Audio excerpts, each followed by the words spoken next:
Hi, this is Chico Resch. You are listening to the Let's Go Devils podcast on the Primetime Radio Network. Happy Devils Thursday. This is Game Day Live on the Let's Go Devils Network. I'm your host, Sam Wu, here with Vinnie, Parise, pucksandpitchforks.com. Coming to you live from the Primetime Radio Studios in the bunker, somewhere in beautiful New Jersey, and Vinnie's bunker, somewhere in Chicago, Illinois. Streaming live on Facebook Live, YouTube Live, Twitter Live, and Twitch. As I said again, on the Let's Go Devils Network. Oh, we have a game for you today. Game 4, Devils at Islanders on Long Island at their new arena. Vinnie, how are you, my friend? I'm doing good. It's been it feels like it's been a long time since the most recent game, but it was only 2 days ago. But there was a lot of happiness and joy that came out of that game, and it was a tough game to start, but then they figured it out and started putting it all together. Everything we've been saying about this team kind of came to fruition in the second and third period of that game. So I'm excited. Devils Islanders, that's always a fun little rivalry. It's like those two teams that don't love each other but don't hate each other either at the same time, because they both hate the Rangers pretty equally as a fan base. So I just think Devils Islanders is usually a ton of fun. Like a distant cousin. Like a distant cousin, same family, which is called the NHL, but just a distant cousin that hates that one cousin that, always gets the notoriety, but really doesn't have anything to back it up.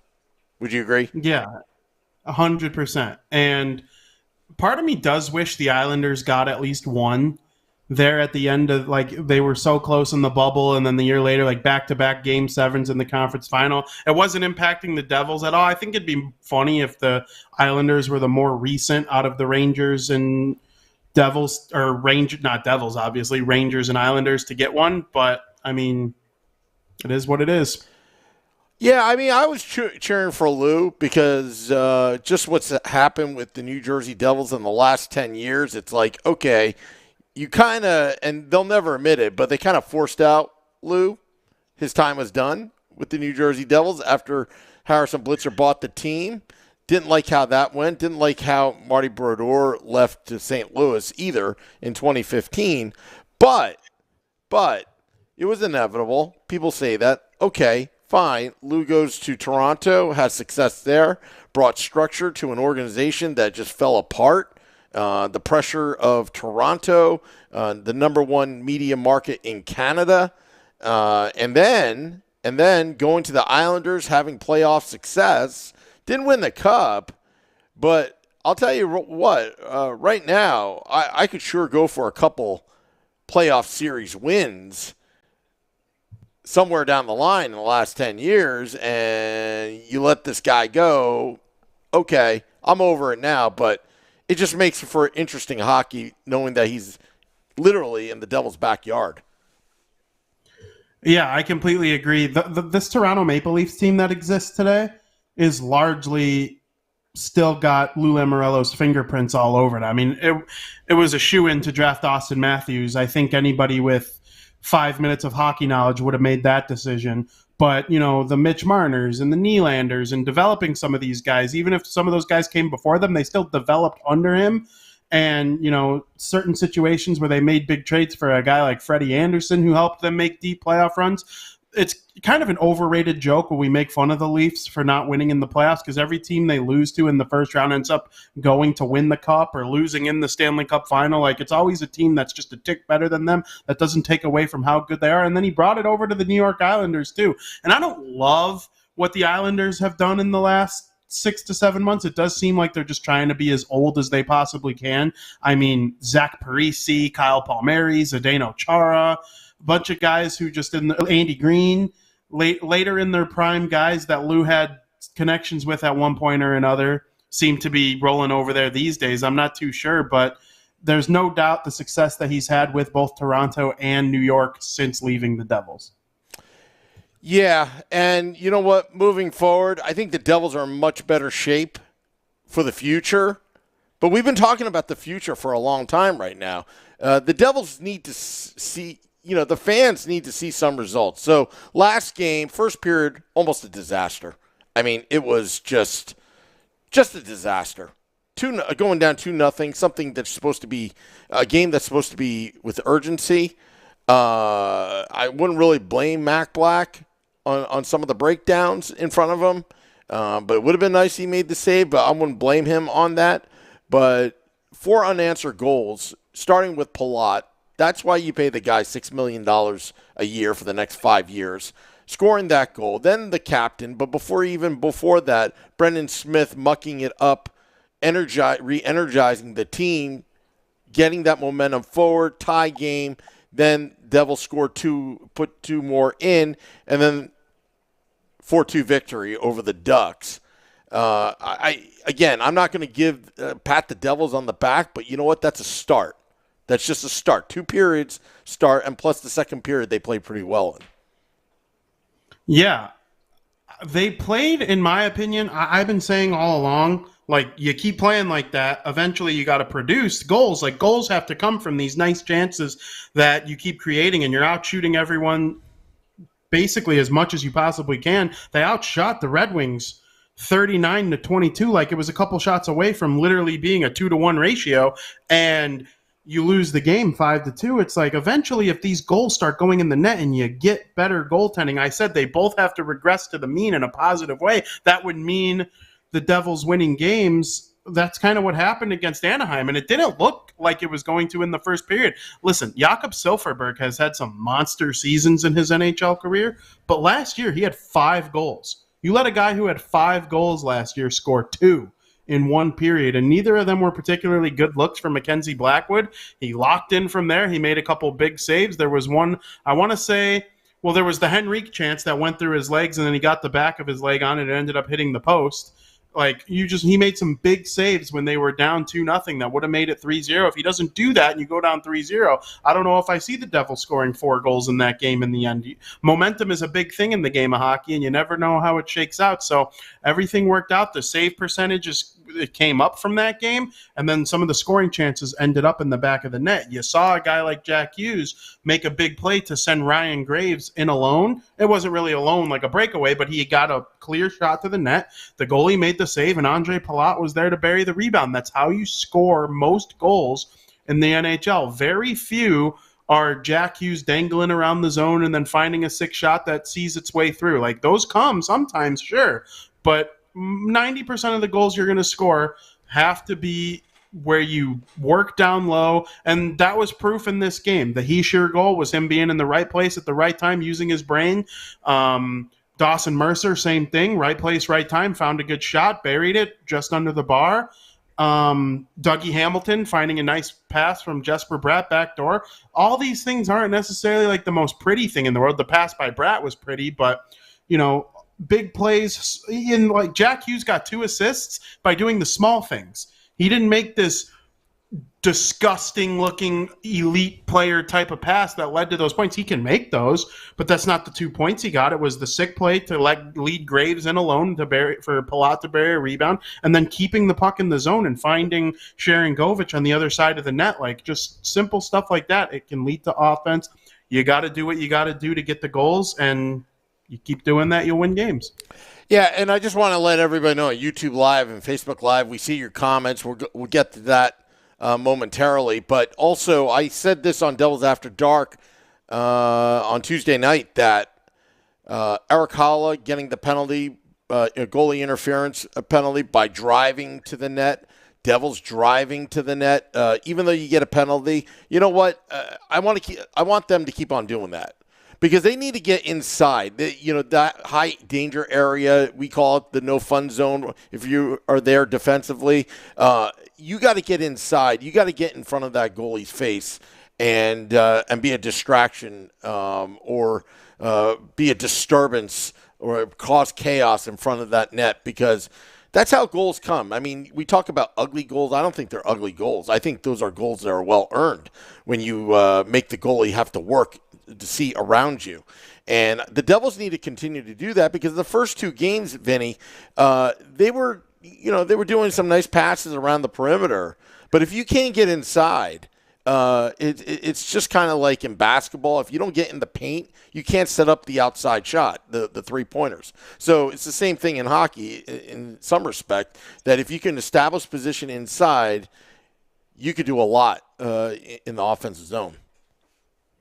Yeah, I completely agree. And like you said, you can consider those the pretty goals because goals are goals and they all look the same on the score sheet in the end anyway. So, and against this New York Islanders team, it's not going to be as free as it is against the Anaheim Ducks, let's say. And the Islanders have a significantly better goalie than the guy the Devils were facing, Stolarz, who's not even Anaheim's number one.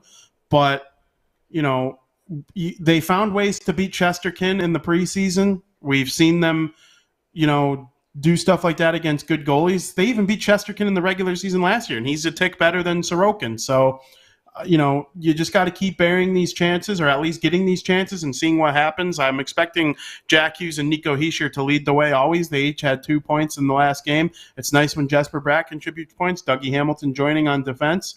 And if they can defend the way that they did against the Ducks last game, I think they'll be in good shape as long as the goaltenders don't give up any softies. I think that's the biggest key to this game. Yeah, and you know what? There was a lot that was said about Stolarz. I met him when he was in the minor league, the Phantoms, the Lehigh Valley Phantoms, and guy's a big guy.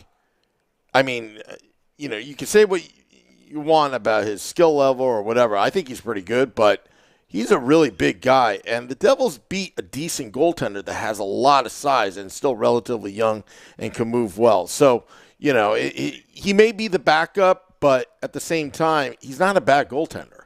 He's simply not. I mean, no. I think he's probably better than any of the goaltenders the Devils have had last year when the injuries went down to Bernier and Blackwood.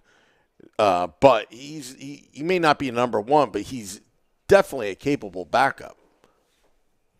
Yeah, and he made some great saves too in that game. I mean, Jack Hughes and the boys were all over him in the first period. They outshot the Ducks 12-4 at one point, and two of the shots that Blackwood faced went in. And so I agree with you. He looked good. He only gave up 4 goals. I know that sounds crazy, but I rewatched a condensed version of that game, and Jack Hughes could have had 7 points. Like, they literally could have had like one of those type of just crazy career type of nights. And so I'm with you. Stolarz, not as bad as anybody would think just because he's the backup. Yeah, and you know what? Again, it started with the big guys. Palat, Hischier, Mercer scoring. And it's – look, I'm happy with it. And I like to see more out of Alexander Holtz, but you know what? It's going to come in time. Right now we're at Game 4, and you know, the New Jersey Devils playing the Islanders. I mean, this is a Metropolitan Division game. You have to start winning these games now. You lost to the Flyers. That's not very good.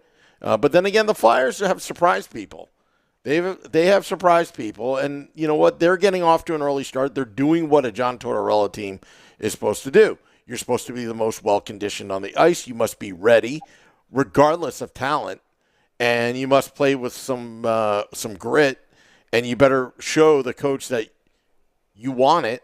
So that was a tough loss. Now, the second game, the Red Wings, again, another tough loss, but let's put that all behind us. The Islanders, if the Devils win tonight, and we'll get to the predictions soon, Devils win tonight, going 2-2. You know what? Okay, what happened. Moving forward, you go play San Jose, who is really rebuilding right now. You could really take advantage of that. But, you know, my expectations going into the, you know, see that you could start off 4-0 potentially, but that's not happening, obviously. Yeah, and I don't know if you saw this, but Alexander Holtz is getting a health bomb tonight. He will not be playing in the game, and the Devils are running 11-7.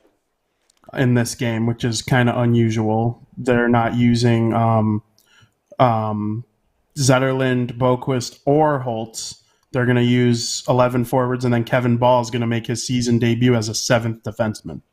Mm-hmm. Well, you know what? Lindy Ruff is experimenting right now, but it doesn't hurt to have a little bit of defense. I don't think it hurts the Devils. I think people are more concerned about the line combinations more than anything. But you know what? You're going to need some beef. You're going to need some beef against the Islanders because that's how they're built. They've got some big boys on that team. Some veterans on there. So, you know how Lou is. That fourth line is, it's an energy line. It can crush you. Yeah, absolutely. I'm wondering who's going to be the forward that. Obviously, the obvious answer would be Hughes and then Heischer, but I'm wondering if Bratt is going to get extra ice time tonight because of what's gone on, because he's the right wing and they're missing a right wing on the fourth line. I'm wondering if he's the guy who's going to actually get the extra ice time missing from there being a lack of a full fourth line and addressing the extra defenseman. That's a good question. And that's something that we're going to be seeing tonight. Maybe that will, that 16-minute question. Why did Jesper get 36 minutes tonight? Yeah, I'm just kidding around. Wouldn't that certainly be making up for it, though, if he was the one that, got a lot of the ice time? I'm sure there'll be a shift where Hughes plays with McLeod and Bastian. Wouldn't shock me if Mercer sees some time. He sure gets a lot of the hard matchups, so it wouldn't surprise me too much if he's not used in that role. Mm-hmm. But you never know. Maybe Severson takes a shift with them. I don't know. There are plenty of different ways they can go about this. Yeah. Looking at some of the comments, happy Devils Thursday to Mike Rossi. I see a lot of people tuning in to the YouTube Live, and let's see here. Craig Best says Jockey Boy gets on the board. Must win points here, boys. Also, YouTube Live, already people putting in the predictions, like Richard says 3-2 Devils in overtime today. Ramona Rice says 3-1 Devils. Just a lot of comments, and also elephant in the room, thoughts on the reverse jersey. What are your thoughts? And give me your honest opinion, because I'll give you my honest opinion. No, my honest opinion is that I like them. I mean, I really do. I was hesitant on the black jersey. I didn't hate them, but I didn't love them. There were people that vehemently hated them, and then there were people that were upset. But with this jersey, I just don't hate it at all. And it's a white jersey with the Colorado Rockies colors. I don't get what's so wrong about, like, this team has just had the same old jerseys for the last 40 years or whatever. They're finally honoring their pre-New Jersey heritage, and I'm here for it. Yeah, I mean, here's my take on it. First, we all saw the leaks. And then it's like, and Nick Villano alluded to this about it having the blue and then all that. And number one, I'll admit, I hate the jersey. All it was missing was the Devils logo. It was like they almost had it, but they just completely fell apart with that jersey. I just can't even talk about it. Seeing Eric Legrand wearing it just made me, gave me just makes me angry. Now I see this jersey coming out. First thing I thought of, look, it looks hideous a little bit. I get the heritage part. Even though it looks hideous, it almost looks like you could buy that, somewhere like a knockoff jersey. But at the end of the day, it has the Devils logo on it, and it's like, I want to buy it. That had me sold on it because it had the Devils logo on it. If it had the Jersey logo, that cursive whatever, that would have topped everything of being the worst jersey of all time. But because it had the Devils logo on it, and there's something about that logo as a fan that's like, I want to buy it. It doesn't matter what color. I want to buy it. Just like that. Yeah, I'm thinking about buying one when I come to New Jersey so I don't have to pay shipping. I would like to get one. I was thinking about getting a Jack Hughes one. And then, a little off topic, I love Vancouver's. Like, I love Vancouver's, and I might get a Quentin Hughes one. And then the next round of reverse retros, I'll get a Luke Hughes one so I can have the 3 Hughes brothers. Like, I think the Vancouver one is so cool that I have to have one. That Really? like I literally just loved it so much. And I was like, listen, there's a tie to the Devils because it's Jack's older brother who just also happens to be an elite offensive defenseman. It's not like he's some bum. Like, Quentin Hughes, he's a fantasy hockey level defenseman. Like, he's so sweet. And yeah, I think I'm going to do it. I really like the Vancouver one. Yeah, it's not bad. It's not bad, Vinny. And also, I just want to show our fans, again, a little Fireboy did this, the Beefalytics that we have Kevin Ball in tonight. The Beefalytics. And that's something to watch because there's a reason for that. Putting a 7th defenseman in. And you know what? That's Lindy Ruff mixing, matching. That's what we call the chess match. That's what he's going to put on the team, and let's see, if it pays off. But, Vinny, I think we should get to our BetStamp app predictions. BetStamp.app. They are our sponsors this season because we put our money where our mouth is. We make these bets, Vinny, and if you want to bet along with us, download the app, BetStamp.app. The predictions, but Vinny, who do you have winning tonight's game? I have the New Jersey Devils winning this. I found it on the DraftKings Sportsbook using the BetStamp app, and I found them at plus 130. I like them as the underdog in this game to win this game 3-2. I would not take the puck line because I don't think they're going to win by more than 1, but I think it's going to be a close game, and the New Jersey Devils pull it out, so I got them money line plus 130 on the DraftKings Sportsbook thanks to using the BetStamp Sportsbook. Well, I did the same thing, Vinny, because of BetStamp.app, I've become a very starting to get more of a professional gambler here. I kind of agree with you, but just different score. I have the Devils winning through the DraftKings, through the BetStamp app, 4-3. 4-3. So a little bit of a copycat, but it's just off by 1 goal. I'm sorry, 1 goal each on the results because I think you know what, it may even go to overtime, but I wasn't sure about that. But so those are our picks. Go to betstamp.app to download the app and fill out everything and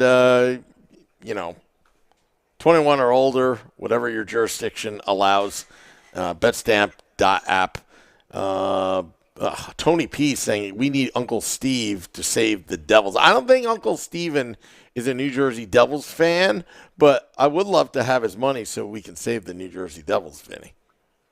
I think if Uncle Steve bought the New Jersey Devils, I would celebrate as if they won the cup. Really? Yeah. Because the new Wilpons is just Jerry Reinsdorf, who owns the Chicago White Sox and the Chicago Bulls, who I cheer for. So yeah. I'm living that Mets life too, like Owen. So man, I would go insane if they made a. Are the Wirtz family as bad? No. No. I mean, you could say what you want about the way they handled the Kyle Beach stuff and all, like that was very poor, and the Blackhawks organization should be ashamed of themselves for all that. But in terms of like running the Blackhawks as a business, no, the Wirtz family takes no heat whatsoever. But when his father did, because the home games weren't even on television. They said our fans come to the games. You could watch the road games on TV. But then when he passed away in 2007, I want to say it was, and Rock took over. They started putting the games on TV. They drafted Taves, they drafted Kane, and the rest was history. They won 3 cups, and under the Wirtz family, the business side of the Blackhawks has been nothing short of, good. The only thing is he shares the United Center. They share it, the Reinsdorf and Wirtz, because the Bulls play there as well. So they have better ownership than the Devils, I would say, unfortunately. Yeah. Well, Brendan says, "OMI, do you have those beef shirts for sale?"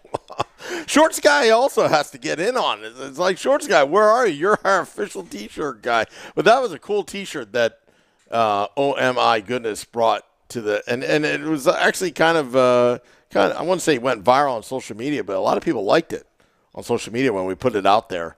Also, I just want to let you guys know, American Whiskey, 51 Edison Place, across the street from Prudential Center, and next to Championship Plaza. November 12th, Devils versus Coyotes. We're going to have a big event there. You better get there early. You better hang out with the Game Day Live crew. We're going to have some special surprises, hopefully. And also Devils After Dark after the game. We always want to get your rapid reaction on November 12th, Devils After Dark at American Whiskey. And also Devils After Dark after this game, 7:30 p.m. Eastern start. We're getting up to the half past the hour, Vinny. Should probably hit the music, but we've got a lot of people on. We got a lot of people on. We got a big game. I hope everybody enjoys it. Thank you for tuning in. Thank you to the BetStamp app for helping us find the greatest odds. New Jersey Devils, hopefully they pull out a win, and I hope everybody enjoys the game. Yeah, and I'm trying to find the music, and I lost it on my board. I don't know where it is, Vinny. Keep talking.